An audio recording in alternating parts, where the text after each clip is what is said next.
Buenos días con todos y bienvenidos a este espacio de estudio de las Sagradas Escrituras. Queremos enfrentar un problema que a veces pasa desapercibido.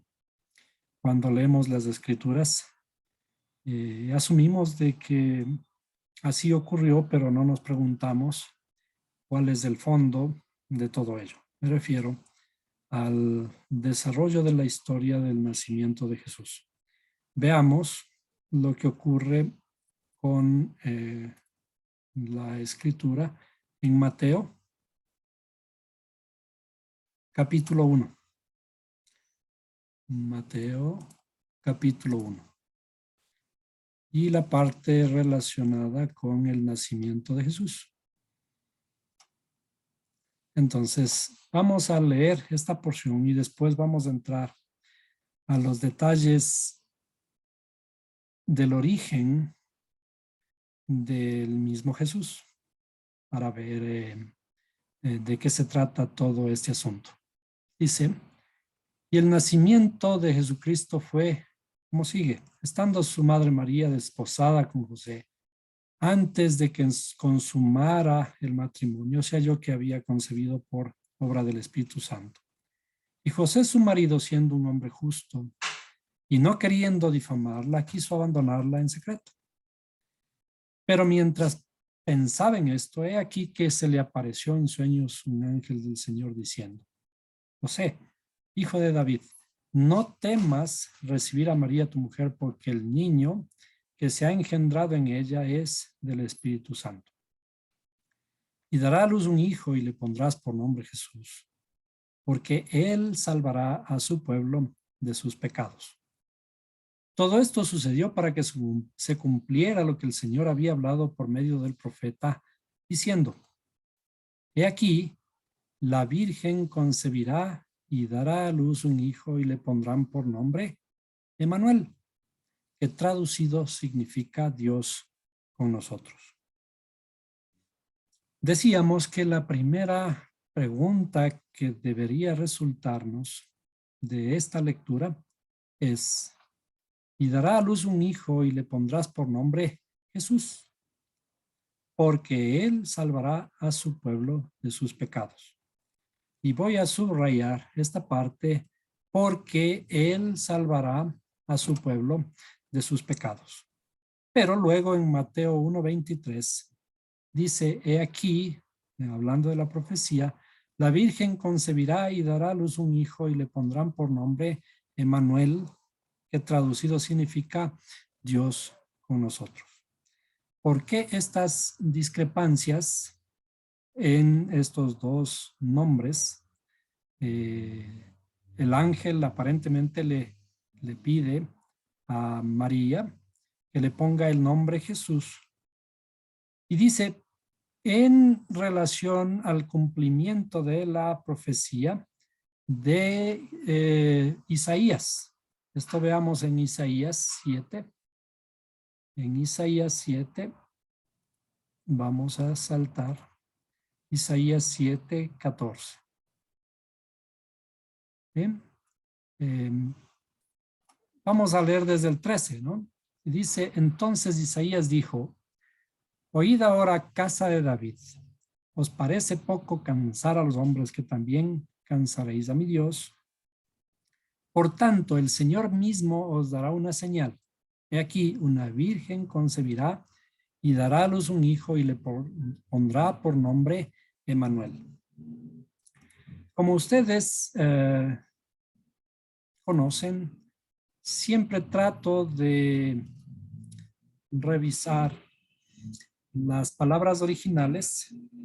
En el caso del Antiguo Testamento tenemos las palabras en hebreo, con las cuales nos dan una mayor luz, una mayor idea de cómo están estructuradas las palabras y en este caso los nombres.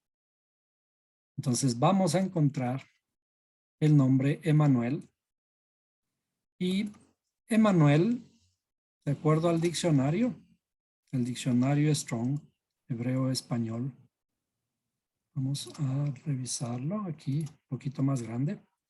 Dice, en hebreo es Immanuel,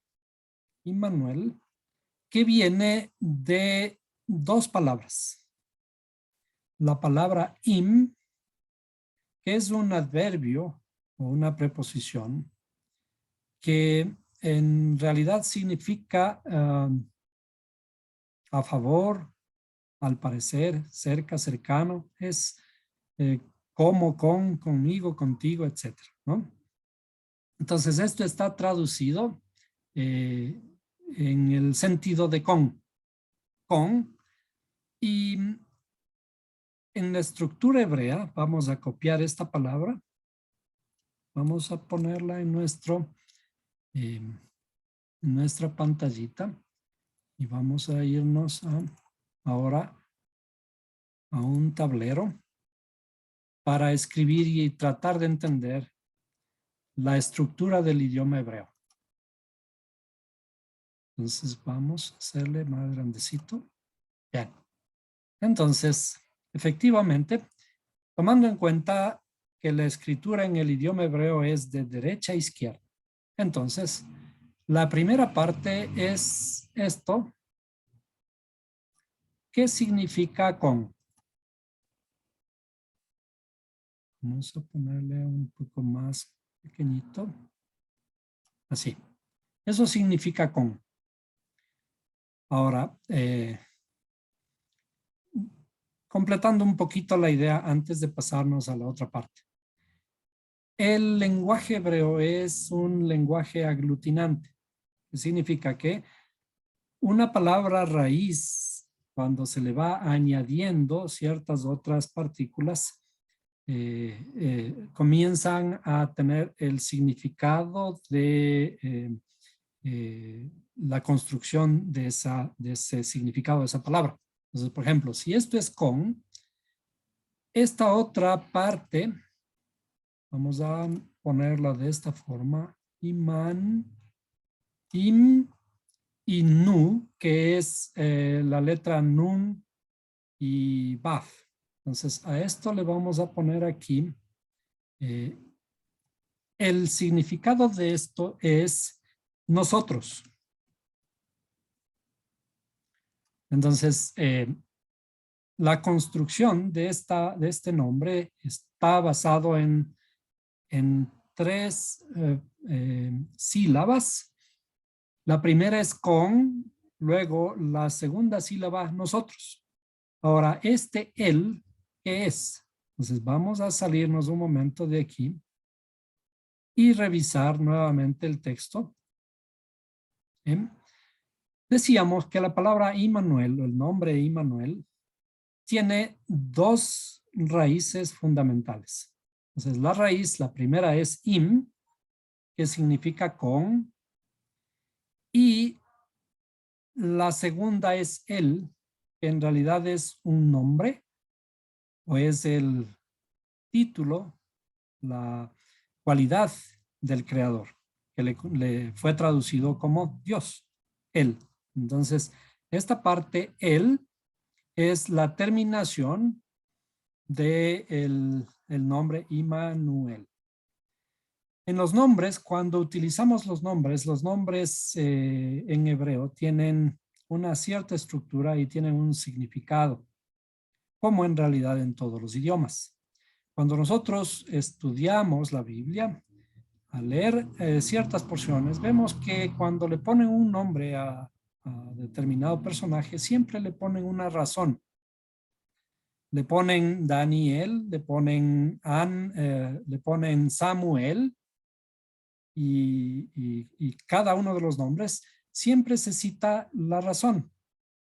Dice, porque Dios atendió a mi ruego por esto, por lo otro. Entonces, para poder entender la escritura, tenemos que revisar las raíces en cómo está estructurado y ver de qué se tratan los nombres. Los nombres son una parte fundamental, como vamos a ver. Pero antes de entrar a conocer la estructura de los nombres, bueno, copiemos esta parte, pongámosle señalado. en nuestra pantalla, aquí, vamos a poner el de aquí corresponde a Dios. Esto de aquí es Dios.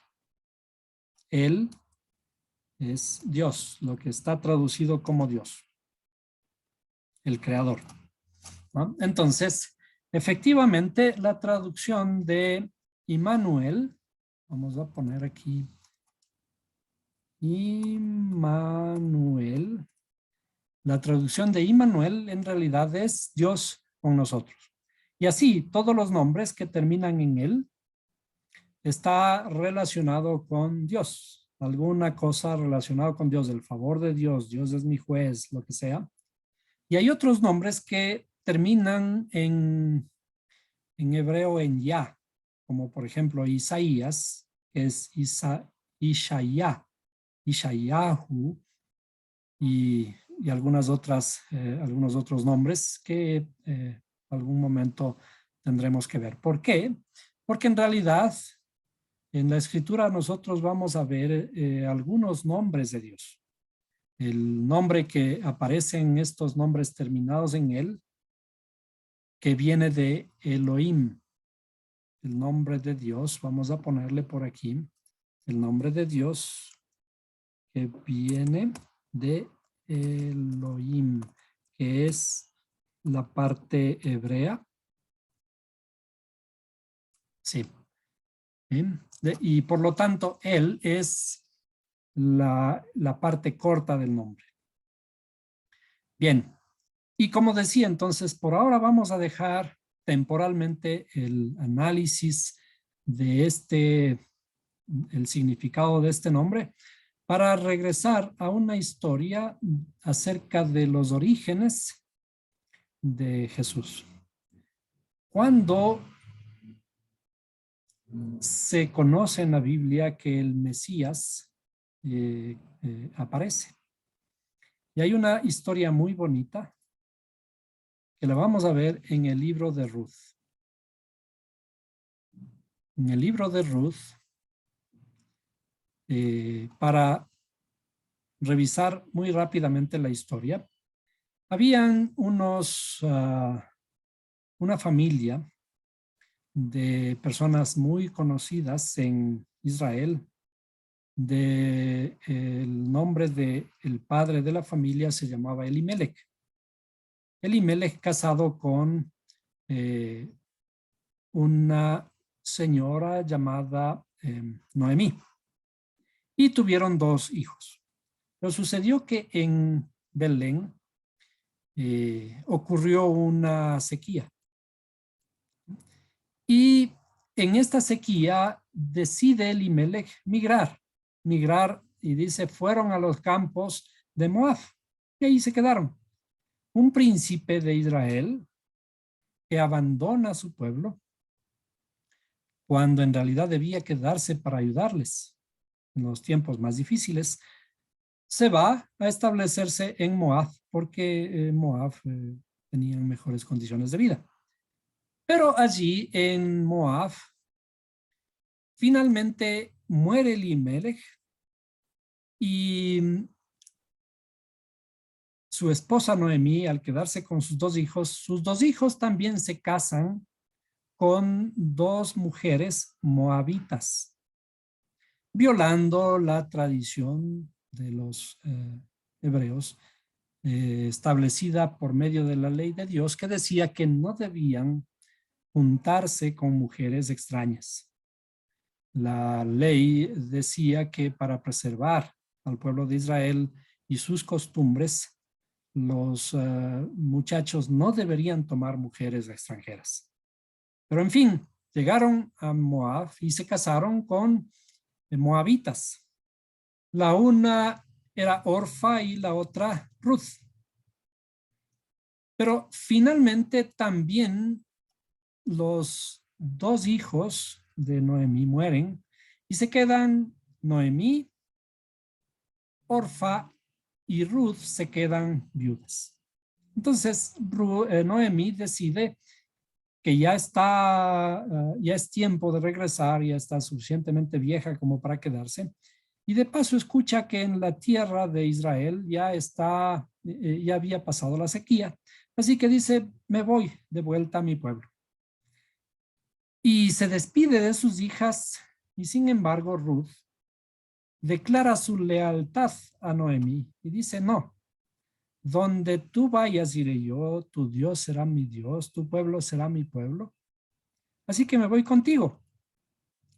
Y regresan estas mujeres a Belén, porque eran de allí. Regresan a Belén y allí en Belén acontece un asunto bastante interesante. Hay una ley había una ley en el pueblo judío, está establecido en la ley de Israel, en la Torá, dada por el Creador al pueblo de Israel, que cuando una mujer se queda viuda, tiene que ser redimida por un hermano de su esposo o el pariente más cercano. ¿Para qué? Para redimirla de su condición de viuda y además para darle un hijo a nombre del hermano. Esto es una cosa bastante extraña que entre las historias aparentemente pasadas de la Biblia se observan unas costumbres extrañas. ¿Qué significa eso de casarse con el hermano o un pariente cercano para darle descendencia a su hermano? Aquí está implícito el nombre del hermano, como vamos a ver. Entonces aquí Ruth se va donde uno de los parientes más cercanos. En realidad no era el más cercano, sino el segundo más cercano, que es Boaz. Aquí está traducido como Booz, ¿sí? Ruth se acerca a los campos de Boaz y allá, de acuerdo a las costumbres, se acerca a él, comienza la siega y Boaz se porta muy bien con ella. En cierto sentido, digamos que se enamora. Se enamora por la lealtad de Ruth, porque conoce lo que ya le cuentan acerca de el pasado, esta conversión de Ruth, esa entereza de volver a las tierras y le permite no solo cegar allí, sino también le da más privilegios respecto de las personas que ciegan. Y allí también la suegra le dice, mira, él es tu pariente más cercano, ve, acércate a él y después de terminada la siega, de la festividad inclusive, acuéstate a los pies de él, descalza sus pies y acuéstate a los pies de él. Son detalles interesantes de esto de descálzale y acuéstate a los pies de él. Quizás tendríamos que analizar el aspecto de los pies descalzos de acuerdo a otra escritura que aparece de una persona que tiene que sacar sus pies, sus zapatos para pisar la tierra santa, la tierra sagrada. Nos estamos refiriendo a Moisés. Es muy interesante también el análisis de esto. Y cuando Boaz se da cuenta de este asunto, él se alegra de que ella le haya escogido como el Redentor. Pero sin embargo, le dice, mira, de todas maneras aquí hay un problema. Hay un problema porque yo no soy el pariente más cercano tuyo. Hay uno más que es más cercano a ti, el pariente más cercano. Y entonces, cuando vamos hacia el capítulo 4, aquí se establece la parte interesante de la historia. Y dice, y Boaz subió a la puerta y allí se sentó. Y he aquí que el pariente más cercano de quien Boaz había hablado y va pasando. Y le dijo, tú ven acá y siéntate, y él vino y se sentó. Cuando leemos la historia de Ruth, aquí aparecen nombres. Este mismo Boaz está perfectamente identificado. Podemos ver los nombres. Boaz, veamos el significado de Boaz, que no está muy cierto desde la perspectiva del traductor del diccionario. Simplemente le pone como antepasado de David. ¿Sí? Dice también nombre de un pilar a la entrada del templo. Eso es interesante, el nombre de un pilar a la entrada del templo. De todas maneras, este nombre se puede analizar a través de las letras, a través del contexto y el significado de cada una de las letras. Por ahora, simplemente digamos que este pariente, el segundo pariente más cercano, es un nombre con una identidad del pariente más cercano. Pero sin embargo, el pariente más cercano a Ruth, o más cercano al ex esposo de Ruth, no tiene un nombre. Aquí dice, pasaba aquel pariente. En las historias siempre tenemos que reflexionar sobre detalles como estos. Por ejemplo, aquí dice simplemente pasaba aquel pariente y no le da un nombre. En hebreo a esto se le dice simplemente Ploni Almoni. Un Ploni Almoni es el equivalente en nuestro español, a un fulano de tal. Pasaba el fulanito, el fulano de tal, iba pasando y le dijo, tú ven acá y siéntate, y él vino y se sentó. Y allí acontece una especie de negociación de que tiene que el pariente más cercano comprar la heredad de Noemí, la viuda, pero incluyendo también a la viuda, a la hija perdón, a la nuera de Ruth, que es, a la nuera de Noemí, que es Ruth. Entonces, él se excusa. Este señor fulano de tal se excusa y dice, no, no te puedo redimir. Vamos a ver por aquí en el verso correspondiente. Dice, y el pariente más cercano respondió, no puedo redimirla para mí mismo, no sea que perjudique mi heredad. Redímela para ti, usa tú mi derecho de redención, pues yo no puedo redimirla. El señor fulano de tal se excusa. En esta historia parece que este señor, que no tiene nombre ni apellido, dice, no, aquí va a perjudicarme en mis posesiones, perjudicar mi heredad, así que no me interesa. Redímela tú.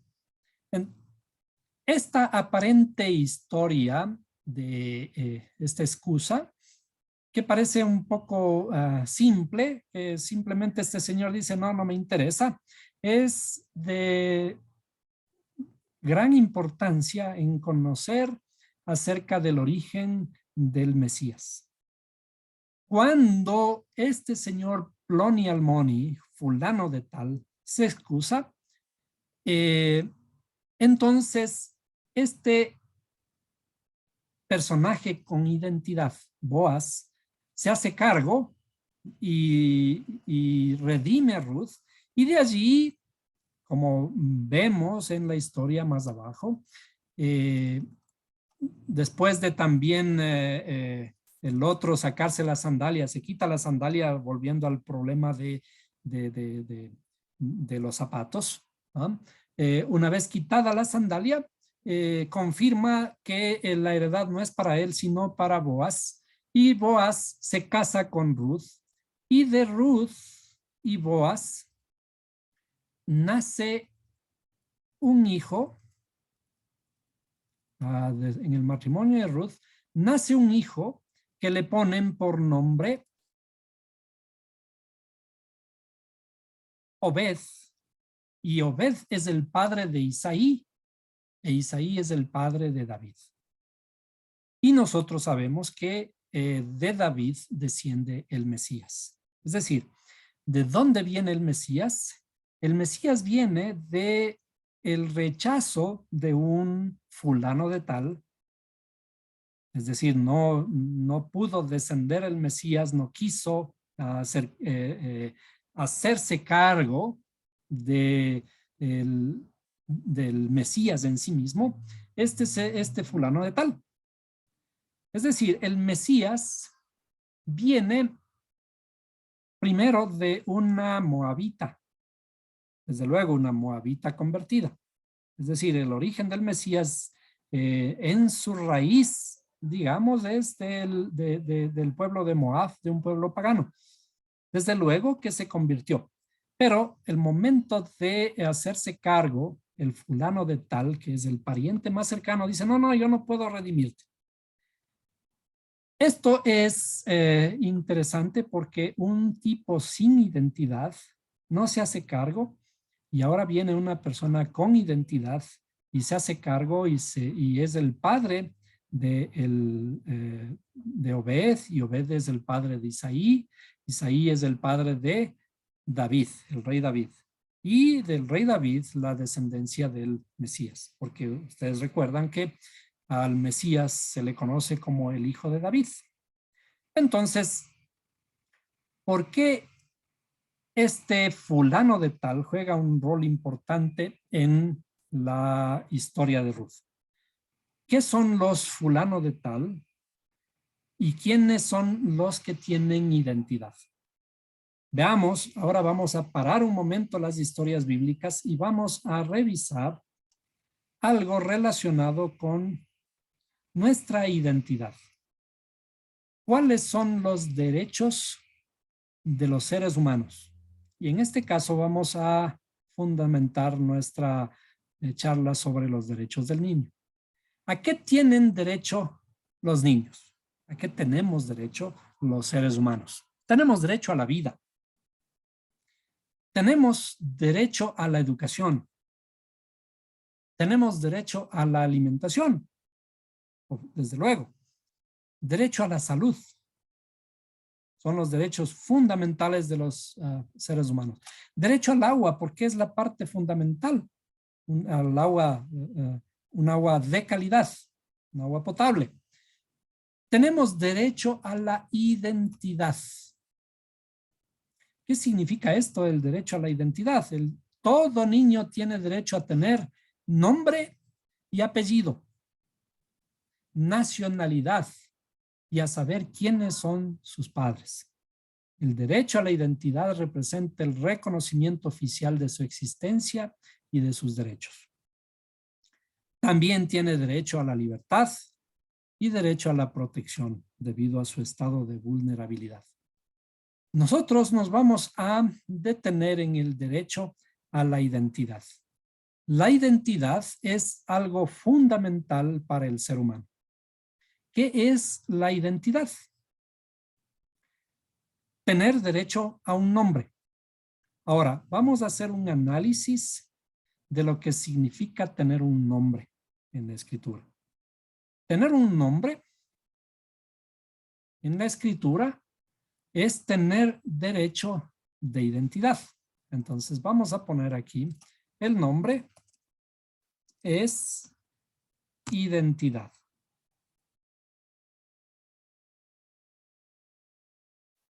Como vemos, en la historia de Ruth, el principal problema para redimir a Ruth no la redime un fulano de tal. A Ruth la redime un tipo con identidad. El Mesías finalmente se comienza a formar ya adquiriendo una identidad. Cuando Boaz se casa con Ruth. Es decir, el tipo fulano de tal está rechazado para ser el esposo, pero sin embargo es el que tenía más derecho. Entonces, de alguna forma, también el Mesías procede de un caso de no identidad. De no identidad tiene que Entonces vamos a escribir aquí de no identidad, que se resuelve rápidamente, en este caso de la historia de Ruth, tiene que llegar a un estado de identidad. ¿Bien? Vamos a dibujar esto de esta forma, sí. De no identidad tiene que llegar a un estado de identidad. ¿Por qué a un estado de identidad? Porque la identidad es fundamental en el ser humano. Tenemos derecho a un nombre. Tenemos derecho a conocer quiénes son nuestros padres. Esto en la escritura es algo fundamental. La identidad, el nombre en la escritura en hebreo, el nombre en hebreo se escribe con la palabra Shem. Shem, esta es la transliteración de las letras hebreas en hebreo, de la palabra nombre en hebreo. Nombre significa o viene de Shem. Cuando ustedes a lo mejor conocen cuando el judío, por no nombrarle a Dios, dice Hashem. Hashem es el nombre, refiriéndose al creador, al nombre del creador, porque es fundamental desde el punto de vista judío. Ahora, el nombre Shem es la raíz de ciertas otras palabras. Una de las fundamentales y que con seguridad nosotros manejamos mucho, y pese a manejarlo mucho, en realidad a veces desconocemos de qué se trata. Esto estoy hablando de qué es el alma. ¿Cuál es el alma? ¿Qué es el alma de la persona? A veces se toma la ciencia mucho en buscar qué es el alma de una persona y dicen cuando una persona muere baja ciertos gramos, etcétera, ¿no? El alma no es el aspecto físico, no es ningún aspecto físico de la persona, sino está relacionado con su identidad. En realidad, la palabra hebrea para alma es neshama. Una de las palabras hebreas, la fundamental, es neshama, que significa alma. Bien, ahora, si es que así en español nomás, en la transliteración, sin poner las letras hebreas, podemos buscar una asociación entre la palabra Shem, nombre, y Neshama, aquí. ¿Bien? Recordando que en hebreo no existen letras vocales, sino únicamente consonantes. Entonces, la palabra nombre, que en realidad está escrito, quizás lo voy a copiar para que sea más entendible. Vamos a poner la palabra Shem. Vamos a ponerle así. Vamos. Ya, lo voy a poner aquí. Shem se escribe de esta forma, ¿no? Y ahora, para escribir Neshama, le tengo que añadir, vamos a añadir aquí las otras letras del nombre Neshama, que sería así. Neshama. Entonces, el nombre o la palabra alma es Neshama. Entonces, a la palabra nombre le añadimos dos letras. Entonces, aquí sería la raíz de la palabra alma es el nombre. ¿Bien? Que está incluido dentro de la palabra hebrea para alma. Le añadimos la letra nun y la letra hey. Pero estas dos letras, la letra shin y la letra mem, están formando parte de la de la palabra alma. Por lo tanto, ¿qué es el alma? El alma de una persona está estrechamente asociada con su nombre. Está estrechamente asociada con su identidad. ¿Sí? Es decir, el nombre de una persona es su propia identidad, es su esencia. Vamos a poner por aquí el alma. El alma es la esencia. Perdón, estoy escribiendo en hebreo. La esencia. Desde el punto de vista hebreo, es también su rol profético. ¿Bien? Y al asumir este rol profético el nombre, es importante en la escritura que este nombre manifieste el rol profético. Es decir, si utilizamos un nombre como el nombre Immanuel, el rol profético es, o la esencia de, en este caso el Mesías, es Dios que esté con nosotros, que Dios venga a nosotros. Y esto es correcto. Ahora, regresando al problema inicial. Dice que le pusieron Jesús. ¿Por qué le pusieron Jesús? Jesús debería estar asociado, estrechamente asociado al nombre Emmanuel. Es decir, tiene que significar esta esencia de que Dios debe estar con nosotros. Lastimosamente, el nombre, voy a escribir aquí, el nombre Jesús,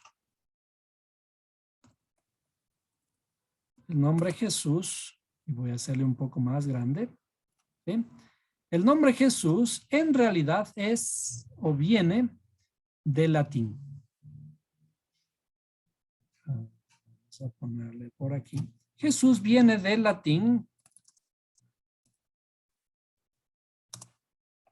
Jesús. ¿Sí? El nombre Jesús es un nombre latinizado, ¿sí? Proviene de Jesús y no tiene mayor significado desde la estructura del pensamiento hebreo. Es decir, como vimos en el nombre Immanuel, hay cierta estructura, cierto significado relacionado con el Creador. Jesús no es lo mismo. El nombre, en realidad en hebreo, lo voy a escribir así mismo grandecito. Vamos a escribir, el nombre hebreo es Yahshua. ¿Y por qué? Entonces hagamos un análisis del nombre. El nombre Yahshua viene de Yah y de Shua. Entonces vamos a poner esta segunda parte así.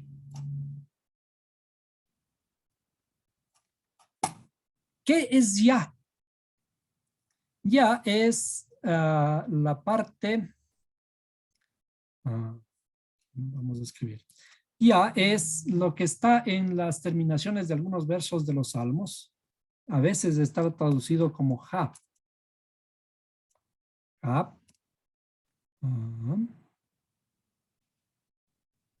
Está traducido como Ja o Ya. Así. En realidad viene del nombre del creador, como vimos en Elohim. Él es el nombre corto. El nombre del creador es Yahweh. Y el nombre corto, por lo tanto, es Yah. Aunque hay más acerca de esto, este nombre Yahweh es lo que fue traducido como Jehová. Vamos a ponerle así. Fue traducido como Jehová. Entonces ahora acordémonos lo que decíamos en la reunión pasada. ¿Bien? Jehová Dios. En el capítulo 2 de Génesis, Jehová Dios creó, cuando creó Dios, Jehová Dios al hombre, al ser humano, y habla del jardín del Edén y luego comienza a formarlo y le ponen el jardín del Edén. Está hablando de estos dos nombres, Jehová, Dios. En otras palabras, hay una unión de este nombre con el nombre Él. Y hay una completitud. Pero bueno, en relación al Hijo, el Hijo sí es o sí tiene una relación con su Padre.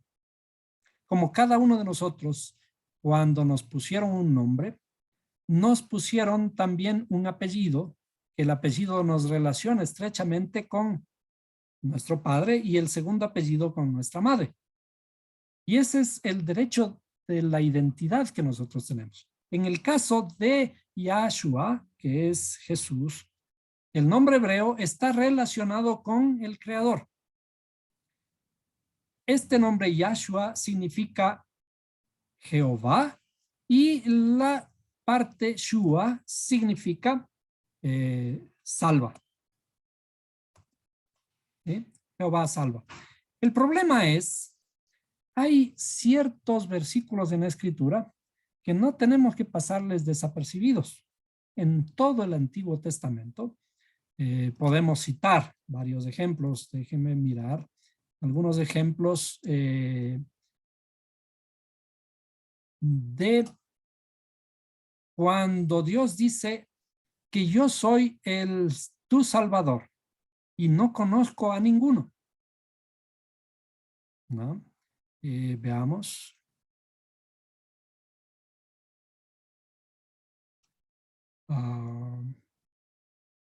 Vamos a Oseas 13:4. El libro de Oseas 13:4. Entonces vamos a compartir la Biblia. Oseas 13:4. Oseas 13:4. Por citar uno de los muchos que hay en la Escritura, ¿no? Dice, mas yo he sido el Señor tu Dios. Cuando en este verso dice el Señor tu Dios, en otras versiones dice Jehová Dios, como podemos ver, ¿no? Mas yo, Jehová tu Dios, ¿no? Desde la tierra de Egipto. Entonces dice, Señor tu Dios, desde la tierra de Egipto, no reconocerás a otro Dios fuera de mí, pues no hay más Salvador que yo. No hay otro Salvador más que yo. Es decir, el Creador, Jehová Dios, dice, yo soy tu Salvador. ¿Cómo es que Él es el Salvador y dice, no conozco a ningún otro? Y ahora aparece el Hijo que también es el Salvador del mundo. En realidad, esto tenemos que entenderle desde esta perspectiva de que cuando decimos Yahshua, es el mismo Creador que salva. Es decir, cuando hablamos del Hijo, estamos hablando de que Dios se hizo o vino a estar con nosotros. Dios mismo a estar con nosotros. Por eso, cuando entendemos el misterio como se le llama en la Escritura, el misterio relacionado con el Mesías, estamos hablando del mismo Creador que ha bajado, se ha venido a nacer en este mundo, digamos, a nacer como Mesías, el Creador mismo dando su propia vida por nosotros.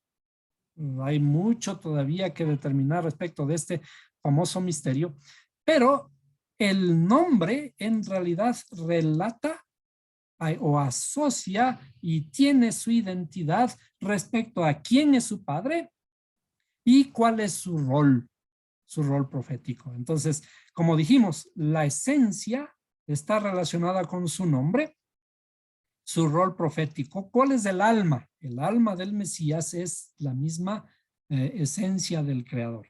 Entonces, Yahshua, que es el nombre correcto, tiene una estrecha relación con el Creador. Nosotros, como dijimos en los derechos que nos asisten, tenemos derecho a una identidad.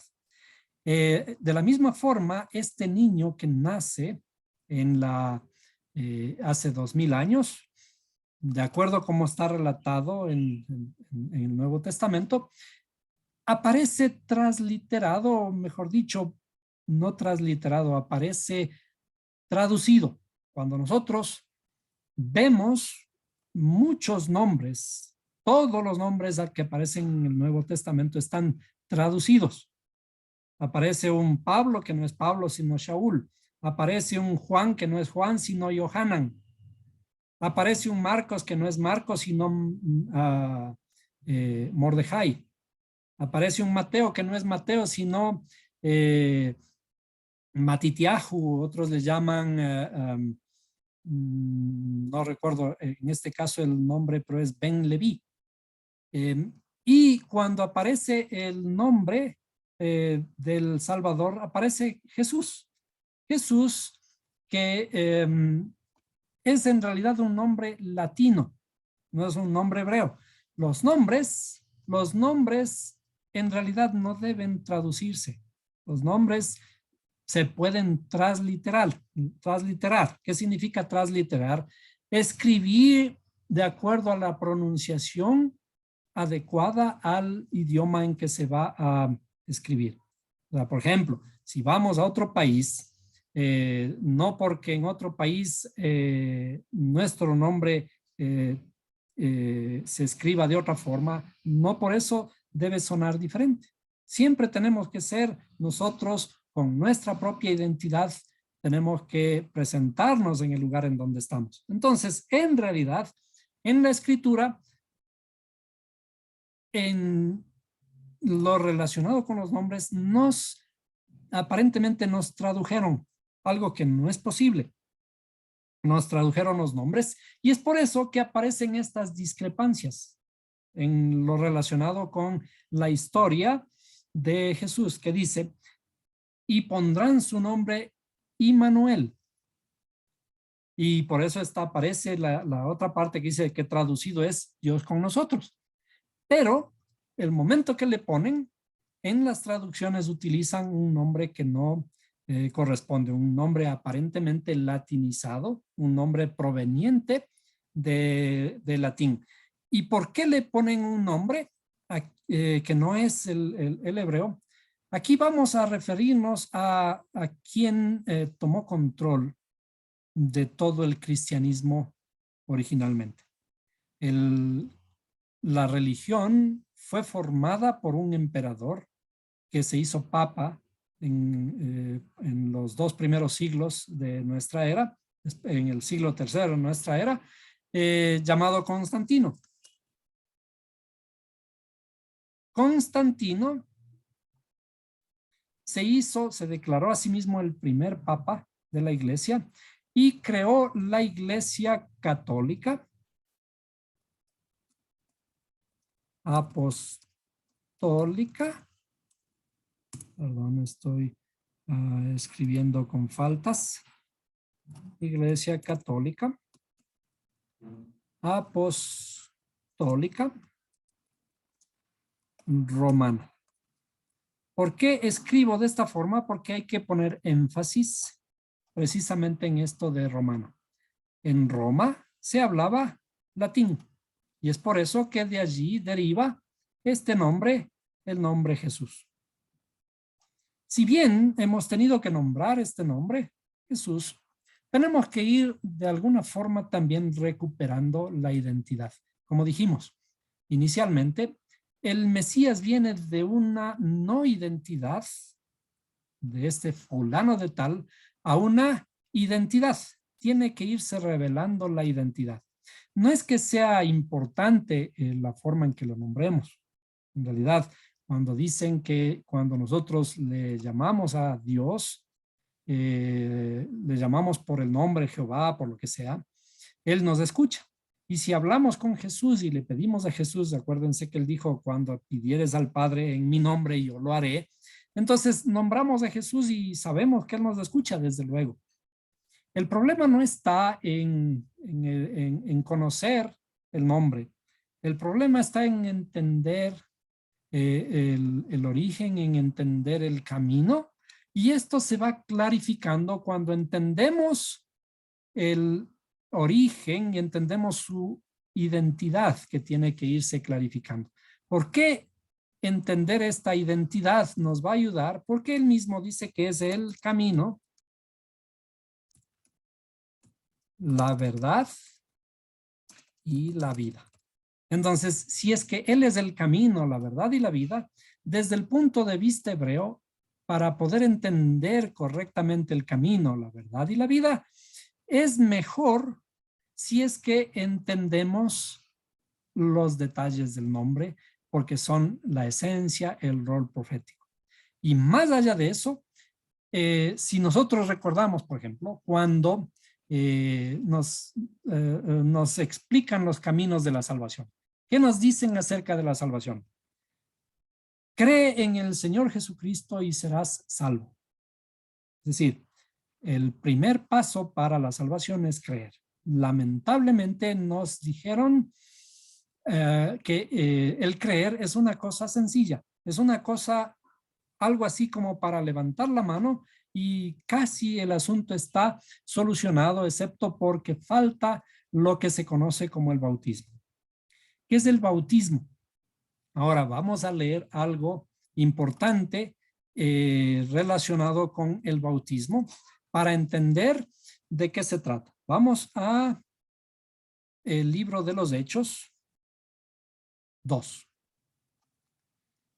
Para ver si es verdad esto de que es suficiente creer.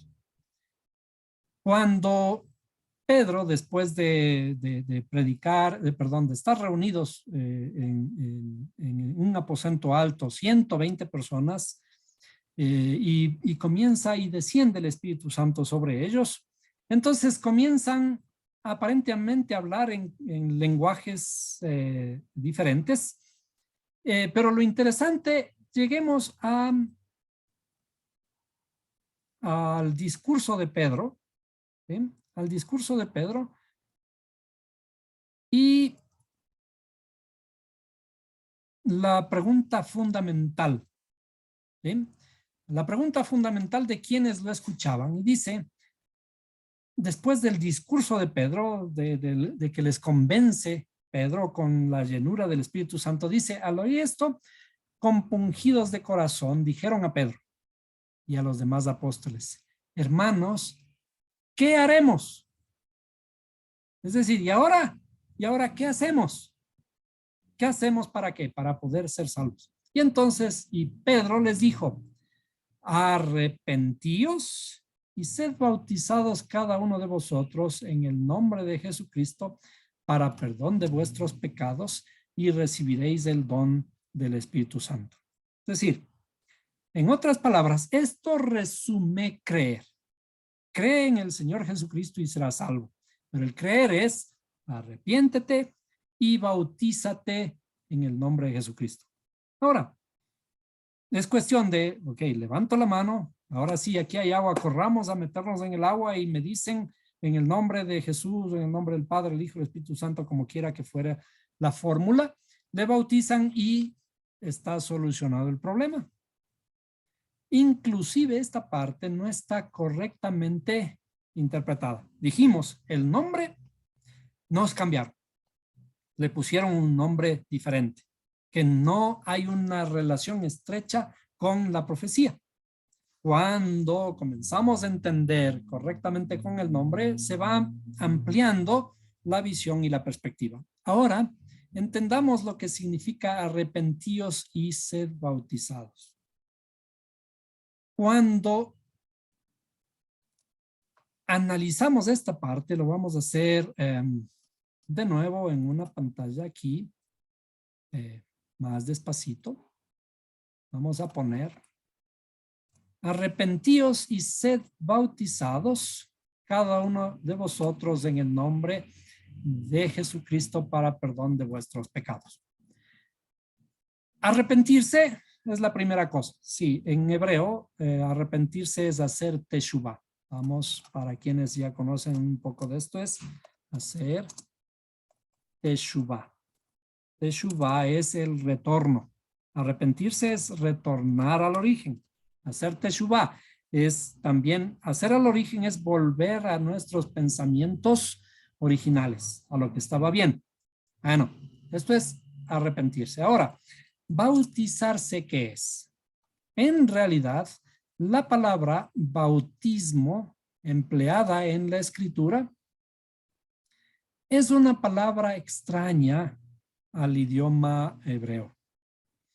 Bautismo viene de una palabra griega que significa hechizo. Y vamos a poner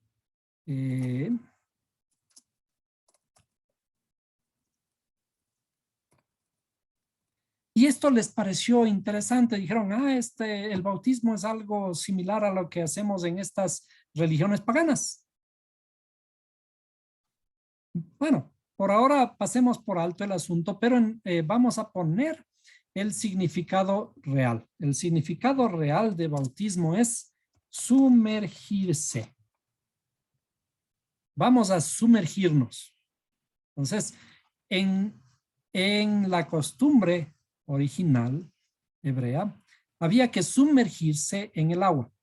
Sumergirse en el agua como una costumbre para recordar en cada luna nueva que tenemos que hacer teshuvá, arrepentirnos. Es decir, cada fiesta de luna nueva, cada inicio de mes, había que sumergirse en el agua. Era una costumbre inclusive saludable en tiempos en donde la gente no se bañaba. Los judíos se bañaban por lo menos una vez al mes. Y se lavaban todos los días, al levantarse se lavaban las manos.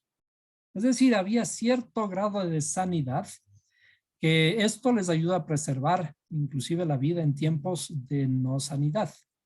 Cuando ocurrió la fiebre bubónica, la peste bubónica y todos esos detalles, los judíos mantenían, por mantener su religiosidad, por lo menos estaban más protegidos en cuanto a la salud. Por el hecho de conocer que en la escritura había que sumergirse en el agua. Las mujeres, por ejemplo, tenían que sumergirse cada vez que tenían su periodo. Entonces, para purificarse había que sumergirse en el agua. El sumergirse también tenía que ver cuando se habían contaminado por haber tocado un muerto, por haber hecho cosas así, asado. Entonces, tenían que lavarse en el agua. Entonces, esta palabra se utilizó como bautismo. Pero vamos al hecho real. ¿Qué significa? Dice, arrepentíos y sumérjanse cada uno de vosotros en el nombre de Jesucristo. Y ahora pongamos correctamente lo que quiere decir. Entonces, quiere decir, sumérjanse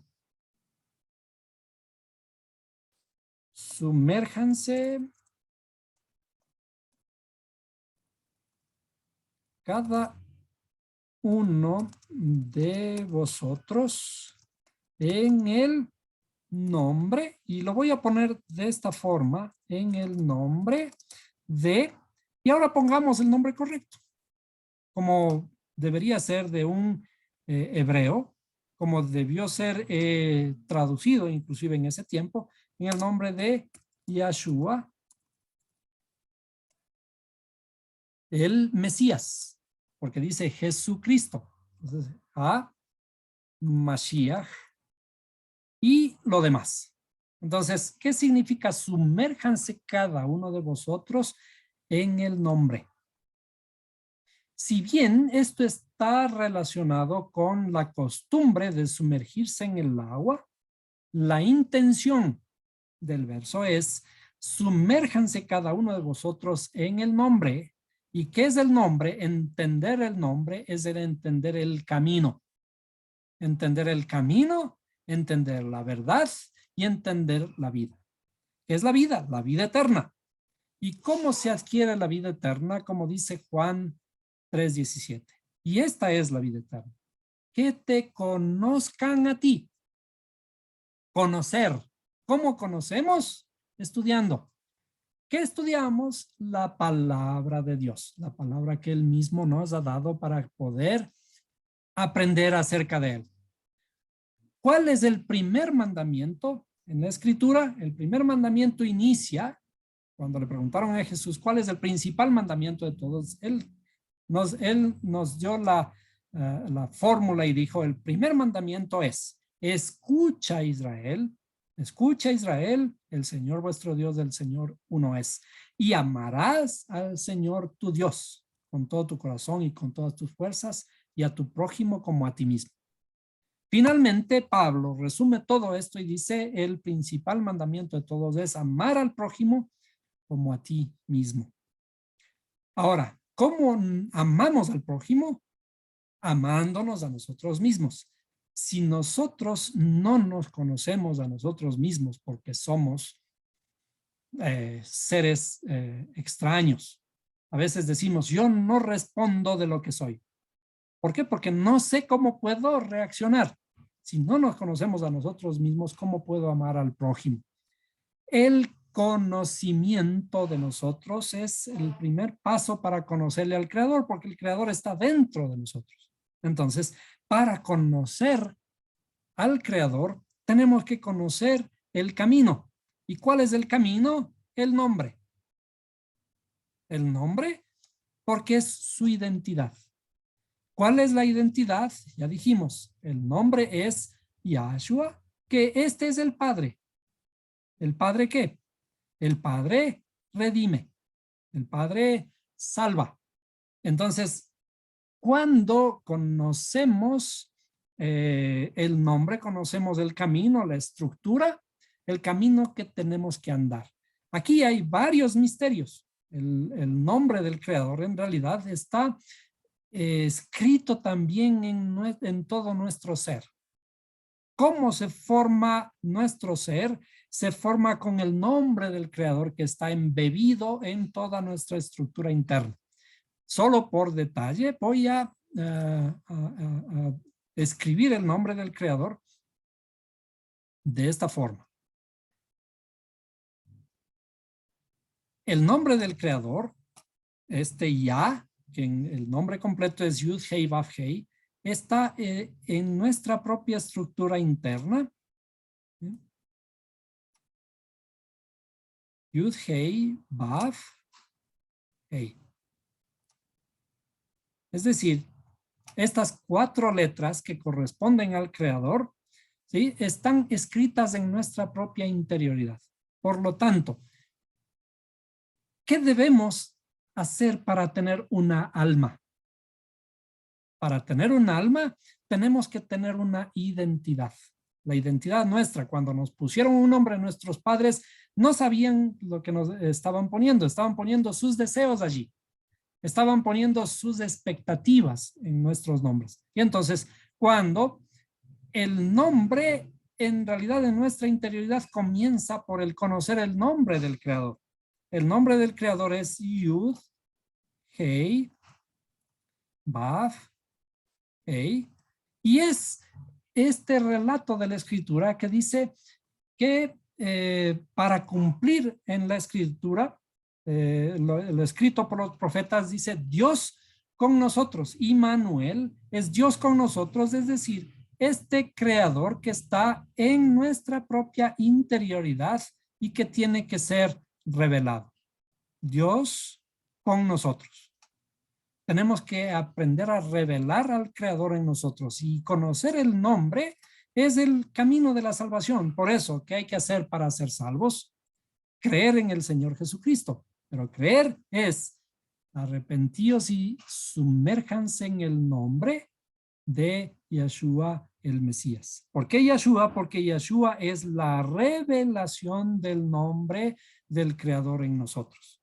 Y allí, cuando comenzamos a entender, comenzamos inclusive a fortalecer nuestra alma, a hacer que crezca nuestra alma, que crezca nuestra identidad. Porque cuando no tenemos identidad, somos unos fulano de tal. Y nosotros, seres humanos, la primera cosa que tenemos que tener es identidad. Cuando nos olvidamos quiénes somos, llegamos, por ejemplo, a un estado como de viejitos cuando comenzamos a perder nuestras facultades y ya no sabemos ni quiénes nos llamamos. Pero una persona con identidad es una persona que tiene alma. Y el alma está estrechamente relacionada con lo que somos y con nuestro rol profético, lo que tenemos que hacer en este mundo.